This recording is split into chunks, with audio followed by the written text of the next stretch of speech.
Graph உருவாகுதுன்னா நிறைய பேர் நம்ம நல்லபடியாக வீடு கட்டணும்னு நினைக்கிறோம், வீடு கட்டிட்டு தான் இருக்கோம்.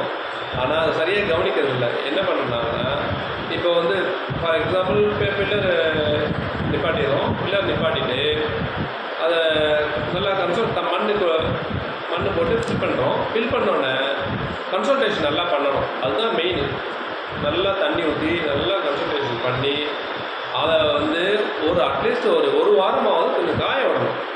அப்போ தான் மண்ணோட தன்மை காய இறங்கும். இறங்கினால்தான் அந்த பில்லர் வந்து நல்லா செட்டில் ஆகும். செட்டில் ஆன பிறகு ரிப்ளேஸ் பண்ண நம்ம கஷ்டப்படணும். அதுக்கு வந்து கேப்பே யாருமே விடுறதில்லை. கடன்னு நம்ம பாட்டுக்கு வீட்டை கட்டுறோம், மேலே வந்துடணும், ஒரு 3 மாதத்தில் வீட்டை கட்டிட்டு 6 மாதம் வரைக்கும் குடி போயிடணும் அப்படின்னு நினைக்கிறோம். அப்படி போனால் கிராக் வரதான் செய்யும். அந்த கிராக் வராமல் இருக்கணும்னா கேப் விட்டு காய விட்டு பண்ணோம்னா அட்லீஸ்ட் ஒரு 6 மாதத்துக்காவது குறைஞ்சபட்சம் அந்த பில்டிங்கை கொண்டு போனோம்னா விட்டு காய வச்சு செட்டிலிங் டைமே கொடுக்கணும் பில்டிங்க்கு. அது மூச்சு விடணும். இந்த பில்டிங்க்கு மூச்சு விடணும். அப்போ தான் ஃப்ரீயாக இருந்தால் தான் கிராக் வராது. இப்போ கடன்னு கட்டினோம்னா அது நிச்சயமாக கிராக் வர தான் செய்யும். ஏன்னா செட்டில் ஆகுது டைமே நம்ம கொடுக்குறதில்ல. இதுதான் நடக்குது. இதை பிக்கப் பண்ணிங்கனாலே சரியாயிடும்.